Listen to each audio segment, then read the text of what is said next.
Hi friends, welcome to అక్షయ పాత్ర what not everything. Hi అండి, అందరికీ నమస్తే.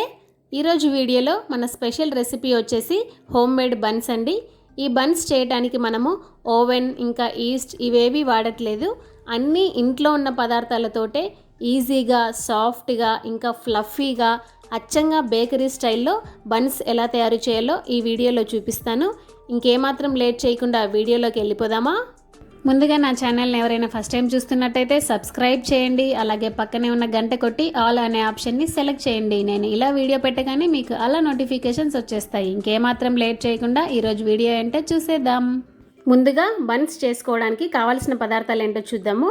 మైదా పిండి 2 కప్పులు, 3 టేబుల్ స్పూన్ల పెరుగు, కొంచెం బన్స్ స్వీట్గా ఉండడం కోసం 2 టేబుల్ స్పూన్ల దాకా చక్కెర, 1/2 కప్పు పాలు, 1 tea spoon baking powder, 1/2 tea spoon baking soda, అలాగే 2 టేబుల్ స్పూన్ల దాకా ఆయిల్ని రెడీ చేసుకోవాలి. ఇక ఇప్పుడు ప్రాసెస్లోకి వెళ్ళిపోదాము. ముందుగా ఒక మిక్సింగ్ బౌల్ తీసుకొని అందులోకి 2 కప్పుల మైదాని యాడ్ చేసుకోవాలి.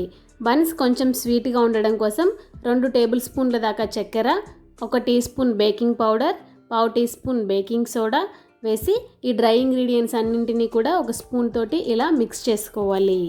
మనం చేసే ఈ బన్స్ సాఫ్ట్గా, ఫ్లఫీగా రావాలి అంటే baking powder and baking soda ఖచ్చితంగా వేయాలండి. ఇవి అందుబాటులో లేని వాళ్ళు వాటికి బదులుగా 1 టీ స్పూన్ ఈనో పౌడర్ కూడా యాడ్ చేసుకోవచ్చు. ఇప్పుడు ఇందులో చిటికెడంత ఉప్పు, అలాగే 1 టేబుల్ స్పూన్ ఆయిల్, 2 టేబుల్ స్పూన్ల దాకా పెరుగు వేసి మైదా పిండిని మొత్తం కూడా పెరుగుతో కలిసిపోయేట్టుగా బాగా కలుపుకోవాలి. ఈ విధంగా పిండి కొంచెం దగ్గర పడేంత వరకు కలుపుకున్న తర్వాత ఇప్పుడు అందులో కాచి చల్లారి పెట్టుకున్న పాలను కొంచెం కొంచెంగా పోసుకుంటూ పిండి మొత్తాన్ని కూడా సాఫ్ట్గా కలుపుకోవాలి. పాలన్నీ కూడా ఒకేసారి వేయకండి, పిండి మరీ జారుడుగా అయిపోతుంది. పిండిని ఇలా సాఫ్ట్గా కలుపుకున్న తర్వాత ఇప్పుడు అందులో 1 టేబుల్ స్పూన్ దాకా ఆయిల్ వేసి చేతితోటి బాగా ప్రెషర్ అప్లై చేస్తూ ఒక 5 నిమిషాల పాటు పిండిని ఒత్తుకోవాలి. ఇప్పుడు ఈ పిండిని ప్లాట్ఫామ్ మీద కానీ లేదా చపాతీలు చేసే పీట మీద కానీ పెట్టేసుకొని మధ్య మధ్యలో ఆయిల్ వేసుకుంటూ ఇంకో 10 నిమిషాల పాటు చేతితోటి ప్రెషర్ అప్లై చేస్తూ బాగా ఒత్తుకోవాలి. మనం ఈ మైదా పిండిని వీలైనంత సాఫ్ట్గా ఒత్తుకోవాలి. అప్పుడే మనం చేసే బన్స్ కూడా సాఫ్ట్గా ఉంటాయి. చూసారు కదా, ఈ విధంగా సాఫ్ట్గా ఒత్తేసుకొని పక్కన ఉంచుకోవాలి.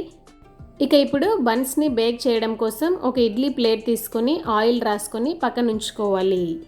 మనం బన్స్ని రెడీ చేసుకునేలోపు స్టవ్ ఆన్ చేసి అడుగు మందంగా ఉన్న ఒక కడాయిని ఉంచుకొని కొంచెం ఉప్పు లేదా ఇసుక వేసి దానిపైన ఒక స్టాండ్ ఉంచి మూత మూసి 10 నిమిషాల పాటు ప్రీహీట్ చేసుకోవాలి. ఇక ఇప్పుడు ముందుగా రెడీ చేసి పెట్టుకున్న మైదా పిండిని ఒక చాక్ తోటి 4 ఈక్వల్ పార్ట్స్గా డివైడ్ చేసుకోవాలి. ఇలా చేయడం వలన మనం చేసే బన్స్ అన్నీ కూడా ఒకే సైజులో ఉంటాయి. ఇక ఇప్పుడు వాటిల్లో నుంచి ఒక్కో పార్ట్ని తీసుకొని బన్ షేప్ ఎలా అయితే ఉంటుందో అలా వాటిని రెడీ చేసుకొని మనం ముందుగా గ్రీస్ చేసి పెట్టుకున్న ఇడ్లీ ప్లేట్లో పెట్టేసుకోవాలి. ఇంకా ఇదే ప్రాసెస్లో మిగిలిన వాటిని కూడా రెడీ చేసుకోవాలి. ఇక్కడ ఒక గుర్తుపెట్టుకోవాల్సిన విషయం ఏంటంటే మనం చేసే ఈ బన్స్ ఇడ్లీ ప్లేట్లో ఉన్న గుంతలకి పూర్తిగా ఫిల్ అవ్వకూడదండి. ఎందుకంటే మనం అవి బేక్ చేసినప్పుడు పొంగుతాయి కాబట్టి అక్కడున్న గుంతలకి సగానికి వచ్చేట్టుగా మనం పిండి సైజ్ అనేది అడ్జస్ట్ చేసుకోవాలి. ఇంకా చివరగా మనం బేక్ చేసే ముందుగా ఈ బన్స్ అన్నింటినీ కూడా ఇలా పాలతోటి రబ్ చేసుకోవాలి. ఇంకా నెక్స్ట్ వచ్చేసి మనం ముందుగా ప్రీహీట్ చేసి పెట్టుకున్నాం కదా కడాయి, అందులో స్టాండ్ ఉంచుకొని దానిపైన రెడీ చేసి పెట్టుకున్న బన్స్ ప్లేట్ని కూడా ఉంచేసుకొని మీడియం ఫ్లేమ్లో ఉంచుకొని 30 నుంచి 35 నిమిషాల వరకు బేక్ చేసుకోవాలి.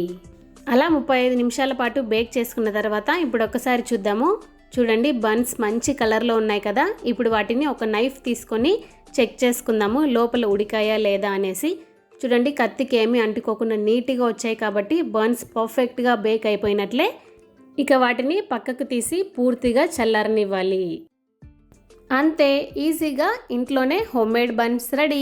చూసారు కదండి, అచ్చంగా బేకరీ స్టైల్లో సాఫ్ట్గా, ఫ్లఫీగా బన్స్ని ఎలా చేసుకోవాలో. మీకు ఇంకో కొంచెం ఇంట్రెస్ట్ ఉన్నట్లయితే మనం బేక్ చేసే ముందుగా వీటిపైన కొంచెం తెల్ల నువ్వుల్ని కూడా యాడ్ చేసుకోవచ్చు. అవి వేయడం వల్ల బన్స్ ఇంకొంచెం టేస్టీగా ఉంటాయి. చూసారు కదా ఎంత సాఫ్ట్గా ఉన్నాయో, నిజంగా టేస్ట్ కూడా చాలా బాగున్నాయండి. మీరు కూడా ఈ టేస్టీ రెసిపీని ఖచ్చితంగా ట్రై చేయండి, టేస్ట్ని ఎంజాయ్ చేయండి. అలాగే నా ఛానల్ని లైక్ చేయండి, కమెంట్ చేయండి, షేర్ చేయండి, సబ్స్క్రైబ్ చేసి పక్కనే ఉన్న గంట కొట్టండి. Thanks for watching. బాయ్.